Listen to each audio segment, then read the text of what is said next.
What if espiya ka ng China? Papahuli ka ba? Ako nga pala ang kapatid ni Alice ko na mayor ng Bamban. 我是艾丽做的姐姐. Malamang kilala niyo siya at sa tingin ko ay mas maigi kung magbibigay ako ng linaw kung sino ba talaga siya. At ito ang storya niya. Oo, tama kayo. Hindi talaga siya Filipino. Lumaki kami sa isang maliit na kubo sa Guizhou, China. Ang Guizhou ay isa sa mga pinakamahirap na lugar sa China. Kadalasan, ang triad ang nagpapatakbo ng bayan namin. Kung di mo alam kung ano ang triad, isa itong organized syndicate sa China. Kung merong yakuza ang Japan, kami naman ay may triad. Pero madiskarte ang tatay namin. Doon siya nakakuha ng trabaho at napalago niya ang negosyo niya, lalo na sa mga pogo. Kaya yumaman din kami, kaso sa maling paraan. Kung di pa kayo nakafollow sa amin, follow ka na para updated ka sa mga bagong stories tulad nito. Noong 2018, lumapit ang Chinese government sa triad at meron silang pinag-usapan. Sa gitna ito ng tensyon sa West Philippine Sea. Sabi ng gobyerno, what if magtanim tayo ng sleeper cell agent o espiya sa Pilipinas, pero hindi dapat malaman na ang Chinese government ang nagpadala nito in case mahuli. Dito na papasok ang triad. Aakuin nila ang sala just in case worst comes to worst at magkabukingan. Kapalit daw nito ay magpapagawa ng isang malaking pogo hub sa bayan na hahawakan ng sleeper agent o spy. Bahala na ang triad kung ano ang gusto nilang gawin sa pogo hub.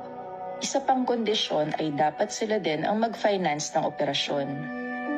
Ang training ng spy ay sagot ng gobyerno ng China dahil wala rin namang kakayahan mag-train ang mga triad members. MSS ang mamamahala dito. Ang MSS ay ang Chinese counterpart ng CIA sa US. Ewan ko naman sa tatay namin at kami ang vinolunteer.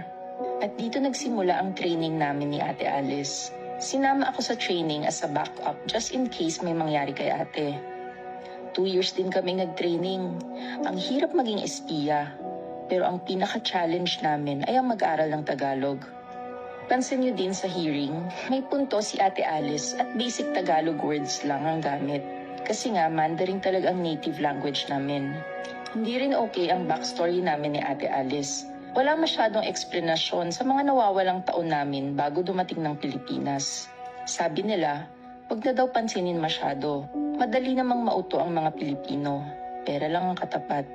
2020 pinadala si Ate Alice sa Bamban. At dito na nila plinano na maging mayor si ate sa Bamban.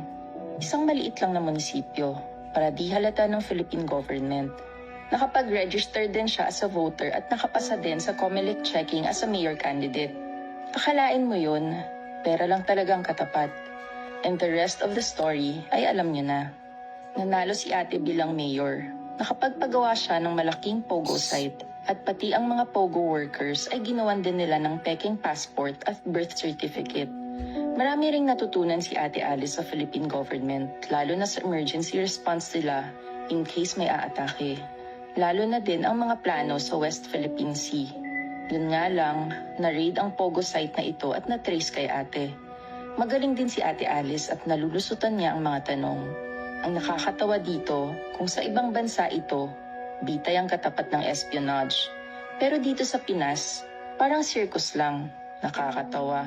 Kaya nakikiride na lang din ng Chinese government sa circus na ito. Ginawa ng madramang backstory si ate. Nasa farm lumaki at anak ng katulong. Kasi mahilig sa mga gantong storya ang Pilipino. Nakakaaliw. At hanggang ngayon ay di pa rin inaaresto si Ate Alice. Kamote talaga ang Pilipinas. Pero kausap ko siya last week. Sabi niya, nagustuhan na daw niyang tumira sa Pilipinas. Ayaw na daw niyang maging spy. Pipiliin niya daw ang Pilipinas. Sabi ko naman, papatayin siya ng triad or ng MSS kung malaman nila ito. Hindi ko na rin alam kung ano nangyari, kung sinabi niya ba o hindi.